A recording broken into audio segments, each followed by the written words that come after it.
சென்னை பள்ளிக்கரணையைச் சேர்ந்தவர் செந்தமிழ். பள்ளிக்கரணையில் இவருக்கு சொந்தமான 200 சதுர அடியில் கீழே கடை கட்டி சிப்ஸ் கடைக்கு வாடகைக்கு விட்டுள்ளார். முதல் தளத்தில் கொரியருக்கு வாடகை விட்டுள்ளார்.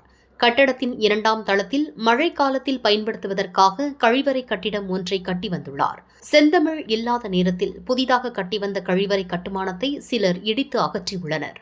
இந்த தகவல் அறிந்து செந்தமிழ் நிகழ்விடத்திற்கு சென்றபோது அங்கிருந்த மறைந்த முன்னாள் கவுன்சிலர் ரங்கனின் மனைவி நீலா, மகள் சூர்யா, மருமகன் ஜெய் மற்றும் கார் ஓட்டுநர் கண்ணன் ஆகியோர் செந்தமிழிடம் தகராறு செய்து சாதியின் பெயரை குறிப்பிட்டு ஆபாசமாக பேசி இடத்தை விட்டு வெளியேறுமாறு மிரட்டி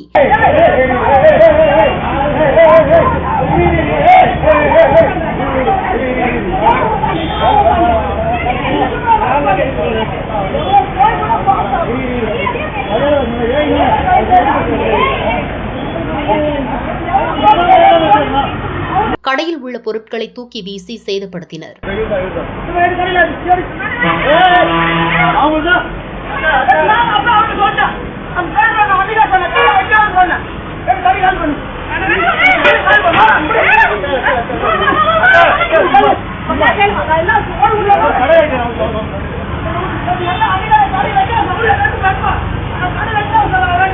இந்த காட்சிகள் அங்குள்ள சிசிடிவி கேமராவில் பதிவாகியுள்ளது.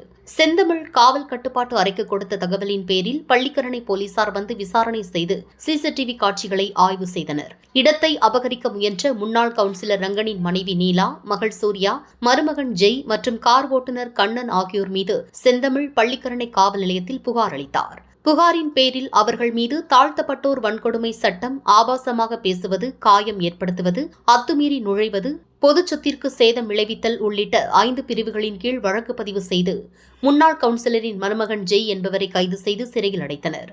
மேலும் தலைமறைவாக உள்ள நீலா, சூர்யா மற்றும் கார் ஓட்டுநர் கண்ணன் ஆகியோரை போலீசார் தேடி வருகின்றனர்.